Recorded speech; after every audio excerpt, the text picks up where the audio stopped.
Hello, and welcome to How to Play D&D, the Explainer podcast where one experienced dungeon master and one failed scriptwriter discuss D&D topics. My name is McCaffery, and my incredibly inadequate pod partner is Connor Kinsey. Incredibly inadequate, or adequate. I don't know. I believe. I almost stumbled at the start, and then I did stumble, and I didn't want to restart. So We've all been there. Yeah. I'm not going to mock you for it. The listeners might. Yeah. And I hope they do, because that means they've learnt from this podcast. I hope you do as well, because if you don't, what are you doing? Like, we are here to be ridiculed. That is literally... Imagine us as chimps in little fezzes, little hats. Hey, fezzes are great. Clapping discs together. I mean, I would love to be a circus monkey wearing a fez. What's it called? Clapping discs with you.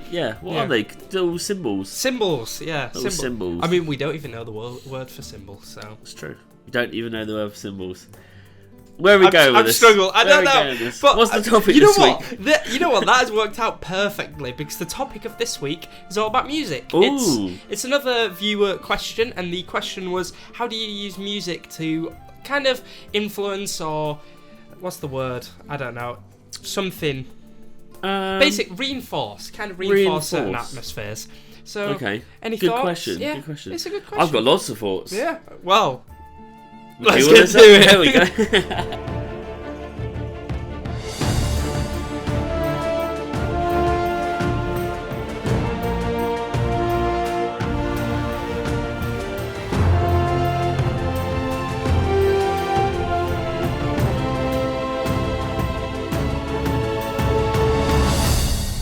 So this week's topic is all about music, how we can use it to reinforce certain scenarios, when we should use it, and when potentially we should say, you know what, music's a bit much now. We don't want to hear pumped up kicks while going to a funeral of a dead druid. So you are wrong.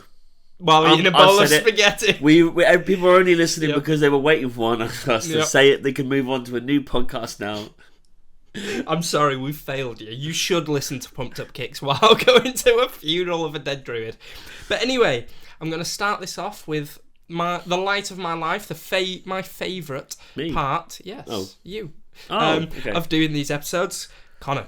Hello, shalom. Shalom, Connor. I'm roaming Faerun searching for a marching band, but I'm being followed by a friend's-style laugh track which plays every time I take off my pants. What am I doing? I tell you what I'm doing. I'm finding the closest fucking gun and I'm pulling the trigger in the back of my mouth. A friend's laugh track. No one needs that. No one needs that in their life. There's nothing else you could do other than end it. What? It's just permanent. Oh well, it may be a curse. You may be able to break it. If I can't, because of men's health, if I can't kill myself. Like, someone's stopping me. They must really hate me more than I do. The DM won't allow it. I'm looking for a wizard who can find a cure to my illness. You know what? I'm going to play this out a bit. What do you say to this wizard?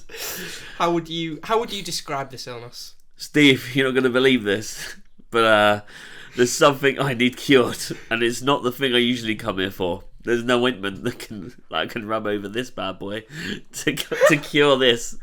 Oh no! I'm gonna need some earmuffs. Okay. I'm gonna need psychological help. Yeah. I mean, I love how you've not yet approached the topic of why you've got what they're laughing every time you take down your trousers. They're just laughing at me in general. Yeah, okay, fair enough. I mean, laughing at me when I take down the trousers is a regular event. It wasn't because there's an audience. Just every time you go to the bathroom, you just have an audience behind you laughing. 100%. Beautiful. You know what? Horrible. I'm sticking with the shotgun to the back of the head. You know what? Fair enough. I think that's a good choice. I'd probably do the same, and I've not even watched Friends. Yeah, that's right. I said it. You've done a service to this nation not watching that. You're welcome. Show. But anyway, with that, thank you very much. Very graphic. No, thank you for ruining my day. You're very welcome. Just wait until you're about to go to the toilet and I play the laugh track. So, first question, jump straight into it. How can a DM use music to reinforce certain atmospheres, and what kind of music should people avoid? Kind of like an overarching one, but it's good to get straight in. I think avoid friends' laugh tracks. Avoid friends' laugh tracks. Avoid any kind of lyrics. Okay. Unless there's something that kind of it's already fantasy setting, Yeah. fantasy music, like the genre, and it kind of makes sense. Like kind of like folktale stuff. Yeah. This Nordic kind of sagas, that kind of thing. That's fine. But if it's just like, I don't know, fucking Jason Derulo when people are in a tavern having a fight. Oh, please. It's the wrong kind of shit. I'm sorry. Please, in the Black Shores, have Beans will introduce himself as Jason Derulo. The final boss. You've done 18 months of campaign in a basically Dark Souls setting, and the villain takes off his mask, and no, he's not your father. It's Jason Derulo. Or he's Sean Kinsey. And you're gonna have a dance off. You know what? I'd be happy with that. I would love that. That'd be a satisfactory end to me. But read the room. Like with anything, read the room. Is this a sad moment? Does it require upbeat, fast techno music? Probably not. So I think it's good to don't necessarily need something in mind, but then don't play anything at all if you don't have anything in mind. You don't need to force it upon the situation, which is another. Sometimes the best rules are by just looking at them and then going, well, maybe if I can't think of anything, don't do it. Yeah, sometimes less is more, as my media teacher would always say. So if you're listening, Mr. Dobbs, you're welcome. Yes, and his wife also says less is more, and I think that's because she's being polite. I'm so sorry. So, sticking on that question a bit, how would you, obviously we know what to avoid, but how would you, just very briefly, as a summary, how would you use music to reinforce, for example, a tense situation? Ooh, well, we got a good one we've used in the past that I know a couple of people have enjoyed was just a ticking clock. Ticking clock in a really tense moment where you're trying to, like, it's a bit of a chase. The stakes are as high as they get. It's life or death for you and everyone you're trying to save. And then, we found a ticking clock that was slightly out of time as well. So it made it even more tense, and you unconsciously don't understand why it's making you feel nervous, let alone the situation you've put it in. So that's very good. I think I've said this like 3 times in the past week, but I only for anyone listening, I only found out that clock ticking was late or like off time like a week or 2 ago. Yeah, and now it makes sense why I was just in a constant pissing stream for the entire session that you did, because it's things like really that. Weird. Find things that are just slightly unnerving, and then putting them in a tense situation really works. But it doesn't always have to be tense.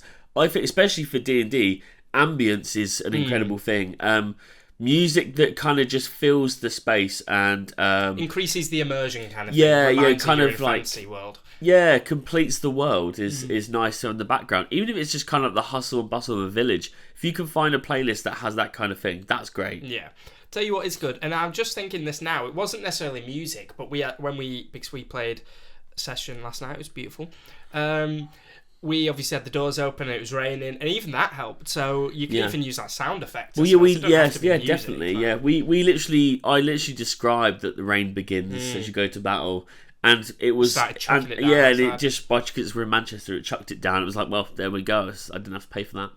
Yeah. We'll take it. Yeah, there's lots of good bits like this. Yeah. Well, I think that covers it nicely. Thank you. Is it better to go for a custom song, so something you found and picked out, like the clock ticking you mentioned, or something more generic, like Skyrim battle music or fancy immersion music, or does it depend on the scenario? I think it completely... The yes and no. I'm going to be on the fence. I'm going to be the Switzerland of this. Yeah, that's not usually like you. You're usually one way or the other. I am, no. If you can find something specific, why not go for it? Because it's already in your head. It's probably... really helps flesh out what you were trying to go for. If you can't, but you need something, well, then why not use something close to it that's a bit generic? And we do it in sessions where sometimes there's battle music, and a player might go, "Oh, do you mind if we try this up?" There's absolutely no reason why, if that doesn't help their immersion a bit more, as long as it doesn't remove from everyone else's immersion. I mean, why not make it? It's meant to be fun. Yeah, it just helps everyone enjoy the game a bit more. Yeah, it is meant to be enjoyable. And that's all that matters, really.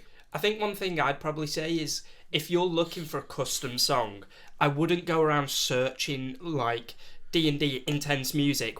Even though it can help, but I don't think that helps for custom songs. I think stick with what you know, kind of thing. Like in sessions where I've looked for custom songs, I've just looked at things I already know, like the Game of Thrones soundtrack's good, the Baldur's Gate soundtrack we know is good, obviously Elden Ring, things like that.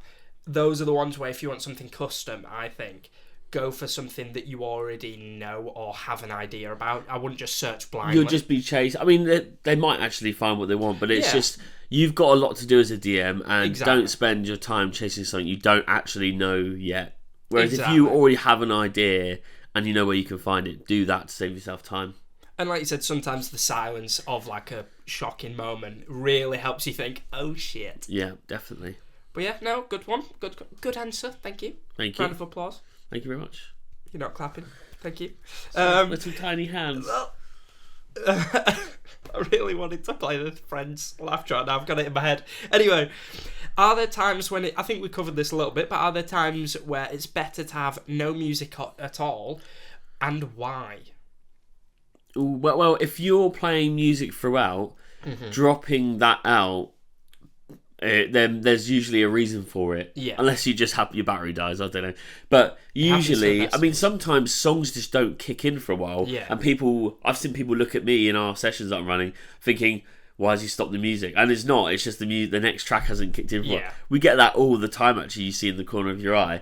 But that shows, that's not planned, but it shows that people are always aware, even if they don't realise, something different to what they used to for the last couple of hours can really put people in their place, you know. Oh, and they're questioning everything, because players are always assuming the DM's against them, right? So things like that are a great example of, like, they can be right with that. You are against them. It's music, it doesn't make a difference. But yeah, I think when you're in a session, for both the players and the DM, when music's just playing, I think you forget that you're actually listening to it, and then when it shifts or it changes, you remember that the music's there. You're very much aware that the environment's changed. And you think that the music's changed because of something, and it might have done, and those are the moments, and I know... Your environment's changed, so you think your character's environment's changed, and you're definitely trying to work out what the DM's got planned. We had a few moments like that, obviously, last night in our campaign, where the music, obviously, I know some you might have intended, some you probably didn't intend, where the music just shifted, but it shifted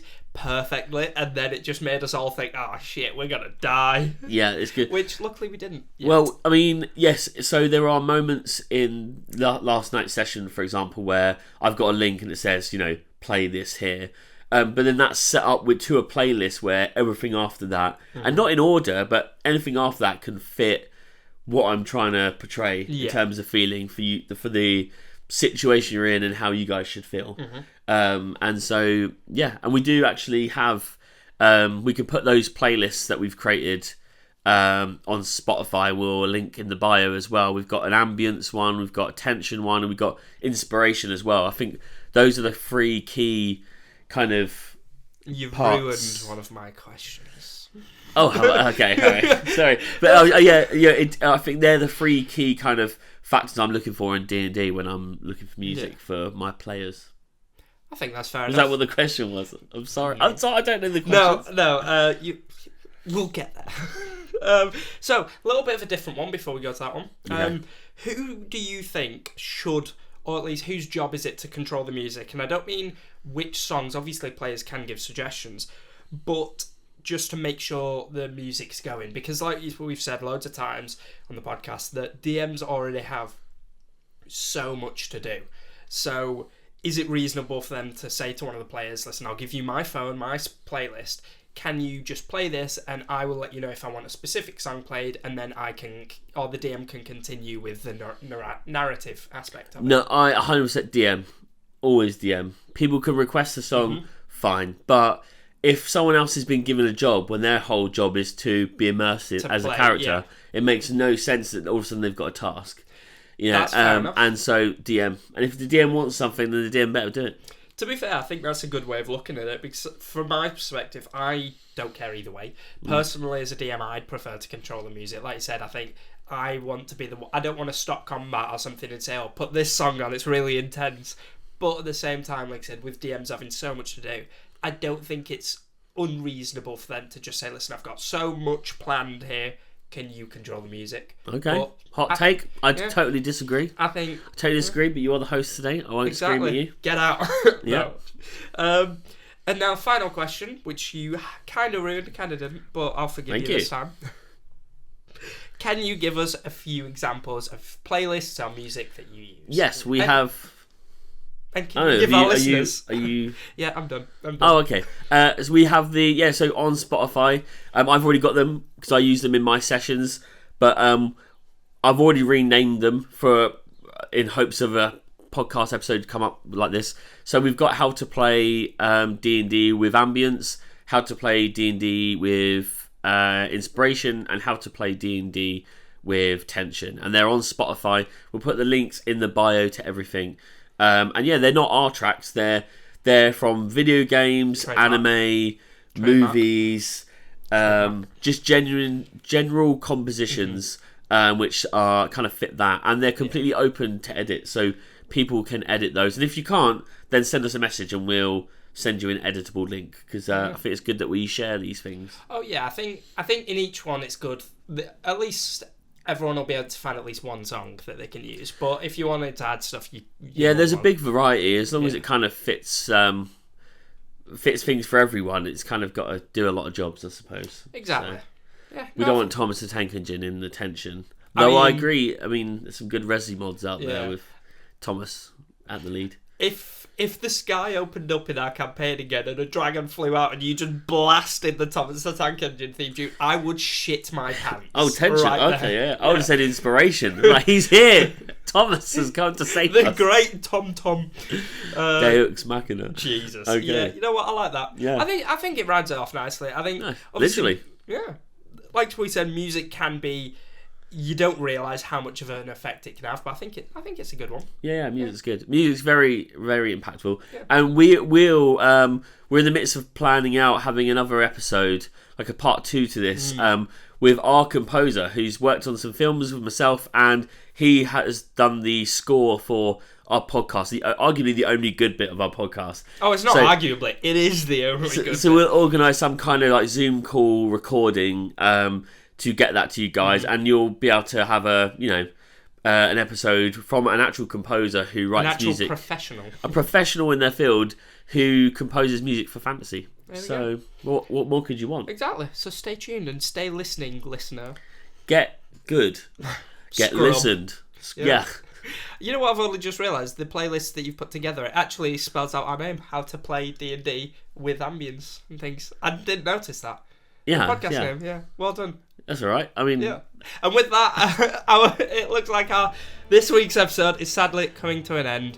But we'll be back again next week with the topic: if I can fit a Phillips head screwdriver up my arsehole, how many do I need to shove up there to play the violin? Oh, there's 27 keys on a piano. How many Phillips are there? There's about 6 types of Phillips. And as always, thank you for tuning in. If you want to join in on the D&D action, then please follow us on Instagram and TikTok at How to Play D&D, or check out the link in the bio to join our Discord server. I almost said Connor Kinsey then. I've been Lewis McCaffery. I've been Connor Kinsey. Good day. Goodbye.